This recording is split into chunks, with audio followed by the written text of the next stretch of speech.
नमस्कार साथियों, स्वागत है आपका फील्ड स्टडी मंत्रा यूट्यूब चैनल पे। मुख्य सेविका की जो 12 जुलाई की सुनवाई थी, जैसे मैंने बताया था कि अगर आयोग साथ देगा तो ये सुनवाई 100% हो जाएगी। अगर आयोग साथ नहीं देगा तो सुनवाई नहीं हो पाएगी, क्योंकि आयोग ही मेन रेस्पोंडेंट होता है किसी भी चीज़ में। तो आयोग ने, अब ये समझ लो कि आयोग तो टालता रहता है और पास ओवर इतना ज़्यादा होते हैं कि हमने लेखपाल भर्ती में देखा 2 साल हो गई उसे, मतलब केस लड़ते लड़ते, केस मतलब इधर से उधर, उधर से इधर। तो ये आप समझते हो, कोर्ट केस में अगर कोई भर्ती चली जाती है तो आयोग को फ़ायदा हो जाता है इसका। वो कह देता है, सीधा हाथ खड़ी कर देता है कि हम क्या कर सकते हैं, आयोग तुम्हारा जो कोर्ट केस है तो हम कुछ नहीं कर सकते इसमें।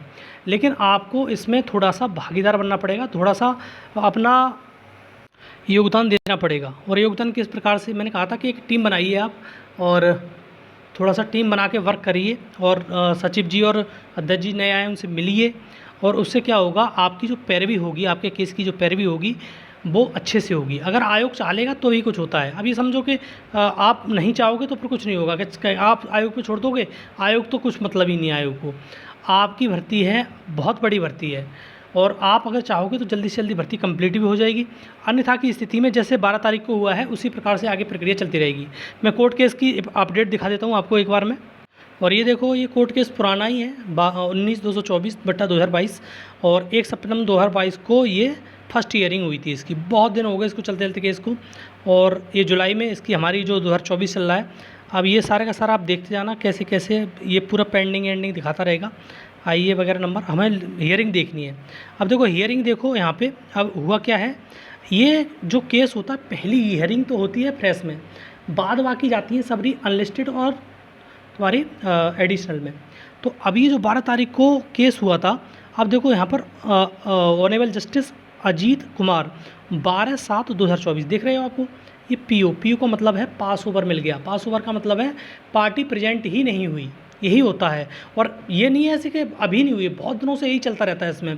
कोर्ट केस में अगर देखोगे तो तुम्हें यही होता है कि पार्टी जाएगी नहीं तो फिर क्या होगा, वो फिर पास ओवर मिलता रहेगा। तो ये पास ओवर मिलना बहुत खतरनाक चीज़ है, क्योंकि आपकी डेट आगे बढ़ रही है। अब ये नई डेट लगेगी, तब फिर ऐसा लगेगा कि हमें हाँ सुनवाई होगी, फिर पास ओवर मिलेगा तो फिर ख़त्म। ऐसा ही होता है। और एक बार नहीं, 85 बार इसमें पास ओवर मिला। देखो क्या डेट, 1 2 3 डेट 4 डेट पे ऊपर मिला है पास ओवर, 5 6 7 8 9 10 डेट पे पास ओवर मिल चुका है इसमें अभी तक। तो आप खुद समझ सकते हो कि पास ओवर क्या है। मतलब पास ओवर का मतलब है आपको छेड़छाड़ की जा रही है आपकी ज़िंदगी से, सीधी बात है। और जब तक आप पैरवी नहीं करेंगे प्रभावी, तब तक कुछ नहीं होगा। आपको पैरवी तो करनी पड़ेगी, ये बस आप बात समझ लीजिए। आप ये इस मुगालते में मत रहिए कि हमें पैरवी नहीं करेंगे और हमारा केस आयोग लड़के जीत जाएगा। नहीं, आयोग को कोई नहीं पड़ी। आयोग चाहता है कि, तो आयोग चाहता है कि हमें तो कोई समस्या है नहीं, कोई दिक्कत नहीं है।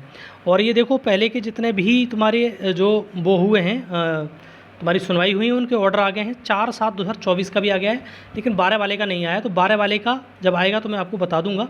लेकिन दोस्तों एक बात समझ लो, आप गर्ल्स भले ही हो, आप कमज़ोर किसी से नहीं हो, ये बात मान लेना, अपने दिमाग में बिल्कुल ठान लो कि आप किसी से कमज़ोर नहीं हो। लड़के ही नहीं होते, लड़कियां भी बहुत मजबूत होती हैं।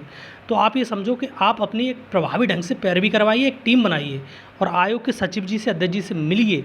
उनसे कहिए कि सर हमारी भर्ती तो बढ़ता बनता चला जा रहा है इस भर्ती का, और जैसे लेखपाल भर्ती थी इसी प्रकार से ये होती चली जा रही है।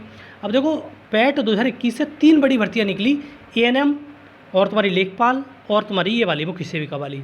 तो 2 भर्ती तो कंप्लीट हो चुकी हैं, एएनएम और मुख्य सेविका, लेकिन ये भर्ती अभी तक कंप्लीट नहीं हुई है। तो इसके लिए आपको प्रभावी कदम उठाने पड़ेंगे। चाहो तो आप थर्ड पार्टी के रूप में वहाँ मौजूद भी रहना पड़ेगा, अपना केस लिस्ट करा दो थर्ड पार्टी के रूप में। तो आप प्रभावी पैरवी करोगे तो वहाँ पर आपका केस सुना जाएगा और आपकी ये स्टे हटेगी, और आपको तुम्हारा जो डीबी रिजल्ट आएगा और डीबी होगा, और आपको जॉइनिंग जल्दी मिलेगी। अगर ऐसे ही चलता रहा तो पता नहीं इसका कब तक क्या होगा। एक्सपेक्टेड डेट उसने जो आयोग ने दी है, क्या कहते हैं उसकी, डीबी के उसकी रिजल्ट की, वो नवंबर-दिसंबर दी है। अगर ये केस ख़त्म नहीं हुआ तो नवंबर-दिसंबर में रिजल्ट भूल जाना, आपको प्रभावी पैरवी करनी ही पड़ेगी। ठीक है दोस्तों, आप सचिव से, अध्यक्ष से मिलिए और अपनी प्रभावी पैरवी कराइए, जल्दी से जल्दी डेट इस पर फिक्स कराइए और इस झंझट को ख़त्म कराइए।